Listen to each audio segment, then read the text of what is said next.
Shalom bien-aimé, le temps passe, les jours deviennent de plus en plus mauvais. Et les hommes sont devenus inconscients. Au nom de la mondialisation, plusieurs se sont laissés distraire, attirés par les désirs de la chair, attirés par les plaisirs de ce monde, attirés par ce qui périt. Plusieurs se sont révoltés contre la parole de Dieu, contre la loi de Dieu. Ils ont accepté ce que le monde leur présente. Le monde nous présente plusieurs choses qui paraissent être des solutions à nos problèmes, mais qui en réalité nous endorment. Oui, bien-aimés, nous sommes endormis dans ce monde. Ce monde nous endort chaque jour. Plusieurs ne sont plus éveillés. Plusieurs ne sont plus conscients. Plusieurs ont rejeté le Créateur. Bien-aimé, prépare-toi à la rencontre de ton Dieu. Jésus-Christ revient bientôt. C'est pourquoi le Seigneur m'envoie aujourd'hui, bien-aimé, te dit de veiller. Le Seigneur m'envoie avec cette parole de Matthieu 25 au verset 13 à t'interpeller, bien-aimé, à t'interpeller, à nous interpeller à veiller. C'est pourquoi il pouvait encore le dire. Veillez donc plus que vous ne savez ni le jour ni l'heure. Mon frère, ma soeur, personne ne connaît quand viendra le Seigneur. Mais s'il y a une chose qui est vraie, c'est que Jésus-Christ revient bientôt. Jésus-Christ revient bien-aimé. Alors, bien-aimés, devons-nous nous laisser séduire par le monde? Devons-nous rejeter le Seigneur pour accepter ce que le monde nous présente? Sommes-nous conscients que nous sommes seulement de passage dans ce monde? Si nous sommes conscients, pourquoi est-ce que nous acceptons ce que le monde nous donne? Pourquoi est-ce que nous acceptons de nous conformer au monde? Pourquoi est-ce que nous acceptons nous compromettre avec les choses du monde? L'apôtre Paul pouvait encore le dire dans Romains 12 au verset 2. Je vais le lire dans la version Semeur.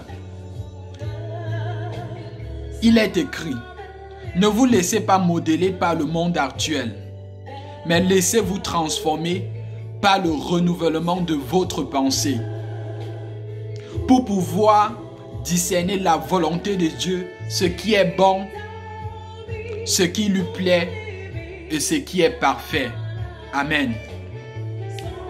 Bien-aimé, le Seigneur voudrait que nous nous laissons transformer par le Saint-Esprit, que nos pensées soient renouvelées. Pourquoi est-ce que nos pensées doivent être renouvelées? C'est parce que le monde a corrompu nos pensées. C'est parce que le monde a corrompu nos cœurs. C'est pourquoi le Seigneur Jésus pouvait dire de veiller. Et aujourd'hui, le Seigneur nous appelle à veiller sur nos cœurs et sur nos pensées. Pourquoi nos cœurs et nos pensées? Je nous invite à lire ensemble le texte de Proverbe 4 au verset 23 qui dit: garde ton cœur plus que toute chose, car de lui viennent les sources de la vie. Amen. Alors bien-aimé, il est important de veiller sur son cœur plus que toute chose, parce que de notre cœur viennent les paroles de la vie. De notre cœur viennent les sources de la vie. La Bible le dit, de ton cœur viennent les sources de la vie. Mais ce même cœur, bien-aimé, si nous ne veillons pas sur ce cœur, si nous ne gardons pas ce cœur peut être corrompu. Ce cœur peut être modélé par le monde présent. C'est pourquoi l'apôtre Paul pouvait dire: ne vous laissez pas transformer, ne vous laissez pas modeler par le monde actuel. Bien-aimé, ne te laisse pas transformer, ne te laisse pas modeler par le monde actuel.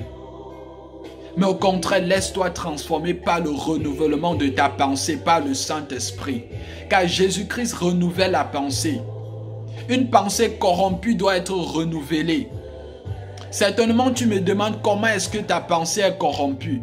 Bien-aimé, chaque jour, le monde nous présente des choses qui nous éloignent de la voie du Seigneur. Et plusieurs se sont laissés entraîner dans ces choses qui leur poussent parfois à vivre selon les désirs de la chair. Pourquoi est-ce qu'il est important, bien-aimé, de veiller encore sur notre cœur et notre pensée? Nous allons lire encore un autre texte ensemble. Marc 7, versets 21 à 23 qui dit: « Car c'est du dedans, c'est du cœur des hommes que sortent les mauvaises pensées, les adultères, les impudicités, les meurtres, les vols, les cupidités, les méchancetés, la fraude, le dérèglement, le regard envieux, la calomnie, l'orgueil, la folie.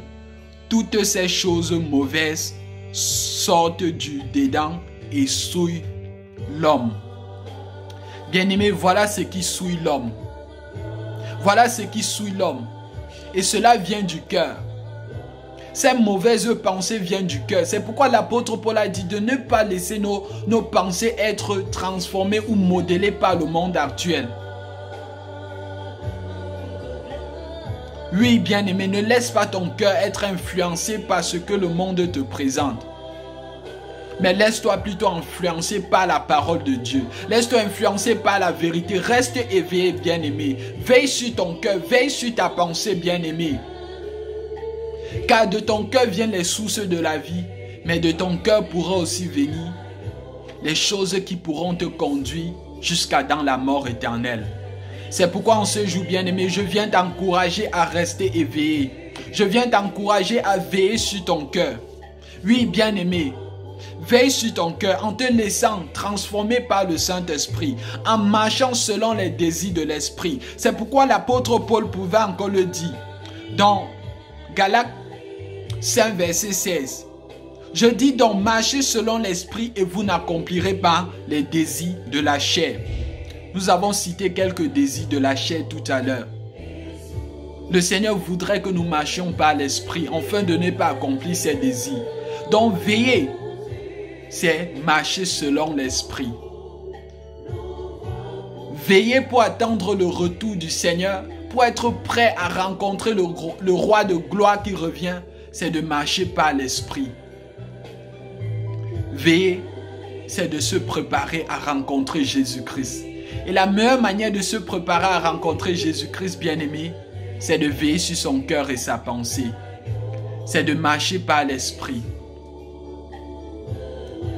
L'apôtre Paul pouvait encore le dire au verset 19. Je vous dis d'avance, comme je l'ai déjà dit, que ceux qui commettent de telles choses n'hériteront pas le royaume de Dieu. Bien-aimé, il le dit encore. Ceux qui acceptent les choses que le monde leur présente, ceux qui acceptent de vivre comme le monde leur demande de vivre, le Seigneur le dit, ils n'hériteront pas le royaume des cieux. Mais le Seigneur voudrait que toi, tu hérites son royaume. Le Seigneur voudrait que tu fasses partie de son royaume bien-aimé. C'est pourquoi aujourd'hui, il nous appelle à veiller sur nos cœurs, à veiller sur nos pensées et à marcher selon les désirs de l'Esprit. Oui, bien-aimé, le Seigneur Jésus-Christ nous appelle à veiller. Bien-aimé, je ne connais pas les situations que tu traverses actuellement. Mais ce que je sais, c'est que Jésus-Christ a le pouvoir de te décharger de ces choses, a le pouvoir de purifier ton cœur, a le pouvoir de purifier ta pensée, a le pouvoir de renouveler ta pensée. Oui, Christ seul a ce pouvoir par le Saint-Esprit. Et Jésus-Christ voudrait le faire maintenant. Bien-aimé, tu vis certainement dans un péché. Je ne sais pas si cela est une vérité pour toi. Ou alors un mensonge. Mais ce que je veux te dire, bien-aimé, c'est que le péché, c'est le mensonge. La vérité, c'est Jésus-Christ. Bien-aimé, es-tu conscient du retour de Jésus-Christ? Es-tu prêt à rencontrer le Seigneur Jésus? Je t'appelle, bien-aimé, à te préparer à rencontrer le Seigneur Jésus, ton Dieu. À rencontrer le Seigneur Jésus. Préparons-nous à rencontrer ce Jésus qui revient. Jésus revient dans sa gloire, bien-aimé. Il revient chercher des hommes qui ont laissé leur cœur être transformés par sa parole. Des hommes qui ont été transformés par le renouvellement de l'intelligence, par le Saint-Esprit. Des hommes qui se sont laissés purifier par sa parole. Des hommes qui se sont laissés purifier par son sang. Jésus-Christ est mort, il est ressuscité enfin que nous ayons la vie. Oui, bien-aimé, Jésus-Christ est mort pour mes péchés, il est mort pour tes péchés. Jésus-Christ n'est pas mort pour que nous vivions, pour que nous pratiquions le péché, mais il est mort afin que nous acceptions cette grâce que Dieu nous a donnée par sa mort et par sa résurrection, afin que nous ayons la vie. Oui, bien-aimé, laisse le Seigneur Jésus te décharger de tout fardeau. Laisse le Seigneur Jésus te décharger de tout ce qui pourrait empêcher que tu aies le salut. Parce que Jésus-Christ revient. Oui, il revient. Alors soyons prêts à rencontrer ce roi de gloire qui revient. Et la meilleure manière de se préparer, comme je disais, bien-aimé, c'est de veiller sur son cœur et sa pensée. C'est de vivre par l'Esprit. Oui, bien-aimé, vis par l'Esprit. Et toi, peut-être qui te demande, moi qui ne connais pas encore ce Seigneur, bien-aimé, je vais te dire quelque chose. La Bible dit, le Seigneur ne désire pas la mort du pécheur, mais ce qu'il désire, c'est qu'il se repente et qu'il vive. Le Seigneur voudrait que tu vives.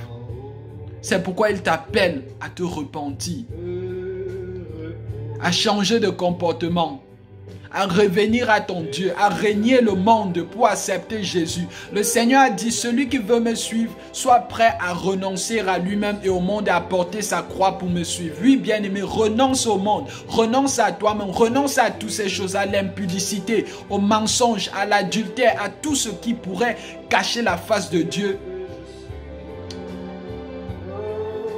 devant toi. Et reviens au Seigneur, renonce à ces choses. Jésus-Christ t'aime. Accepte la loi de Dieu. Bien-aimé, combien de fois est-ce que tu as brisé la loi de Dieu?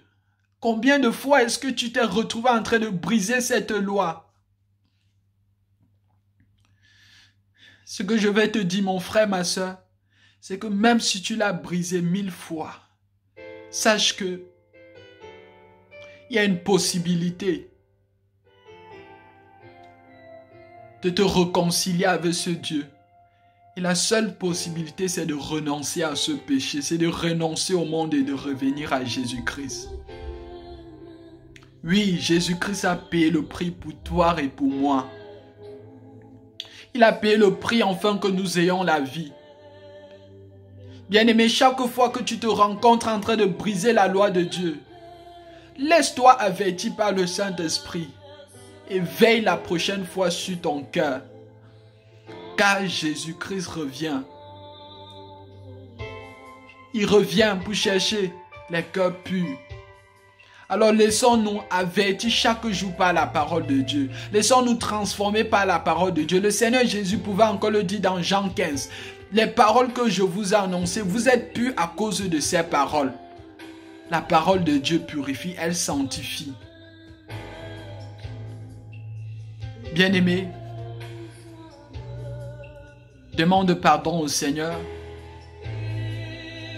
et demande la grâce au Seigneur de vivre selon sa parole.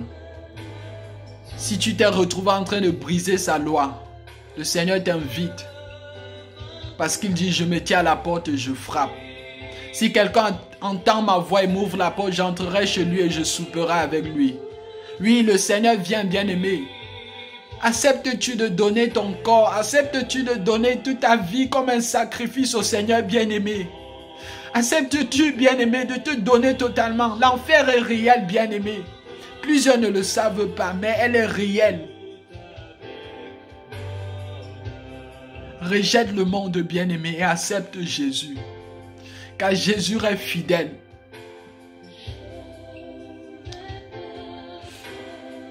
Jésus est fidèle. Il t'aime, bien-aimé. Il t'aime. Il veut que tu veilles sur ton cœur à partir d'aujourd'hui. Que tu veilles sur ta pensée. Que tu veilles sur la manière dont tu marches dans ce monde, bien-aimé. Ce monde rempli de ténèbres. Ce monde qui nous présente des choses qui ne sont pas vraies. Ce monde rempli de mensonges. Le Seigneur veut te conduire dans ce monde. À toi seul, tu ne peux pas te conduire dans ce monde, bien-aimé. Tu as besoin de l'aide du Seigneur Jésus. Oui, nous avons besoin de son aide. Disons ensemble, oui, prends tout, Seigneur. Prends tout, Seigneur. Faisons le Seigneur davantage roi de notre cœur. Parce que si Christ est roi de ton cœur, alors de ton cœur viendra seulement la vie. Parce que Jésus dit, je suis la vie, je suis le chemin, la vérité et la vie. Bien-aimé, prépare-toi à la rencontre de notre Dieu. Jésus-Christ revient bientôt. Préparons-nous à rencontrer Jésus. Jésus revient. L'apôtre Jean pouvait encore le dire, celui qui atteste ces paroles dit, je viens bientôt. Oui, viens Seigneur Jésus. Amen.